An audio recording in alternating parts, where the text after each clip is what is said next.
Magharibi wamemtaka kiongozi wa ODM Raila Odinga kukoma mara moja kuingilia hazina ya NG-CDF na kusema hazina kuwa ni wananchi wa mashinani. Wametaja kuwa wanamheshimu kwa mchango wake wa kuleta mapinduzi ya demokrasia nchini, ili wamemkashifu kwa kuingilia mpangilio wa hazina hiyo ambayo wanasema imeelimisha watu wengi nchini na kamwe haifai kuwa na mjadala. Charles Nguna naye amemtaka kinara wa ODM Raila Odinga kufahamu kwamba Wakenya ambao wamewapigania miaka mingi watateseka sana endapo hazina hii itatoka kwa wabunge na kuenda kwa magavana.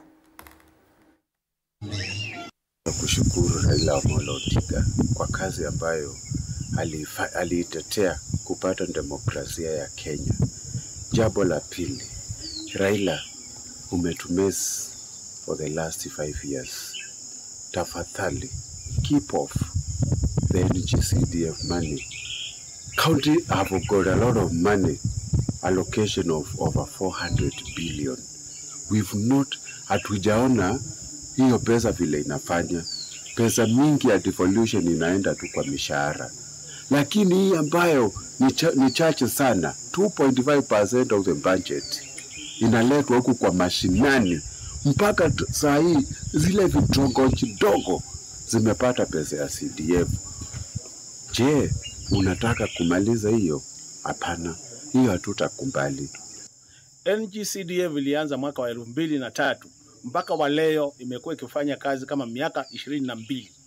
Mheshimiwa Raila amekaa kwa siasa ya Kenya miaka yote na hakuna siku moja amesema ya kwamba hii pesa ipelekwe kwa counties, hata ingawa counties zilikuja kama miaka 10 iliyopita. Ni nini imebadilika kwa upande wake kama kiongozi? Na ndio tunasema sisi kama wabunge, kwa sababu hii ni pesa inasaidia watu wenye tunawakilisha bungeni, ni pesa inasaidia watoto wetu wale wanasoma, hata ingawa tunamheshimu sana na tumemshika mkono kwa muda mrefu. Kwa hili jambo ya kupeleka pesa ya NG-CDF kwa magovernors, hatutakubaliana na yeye na tutapinga mpaka mwisho.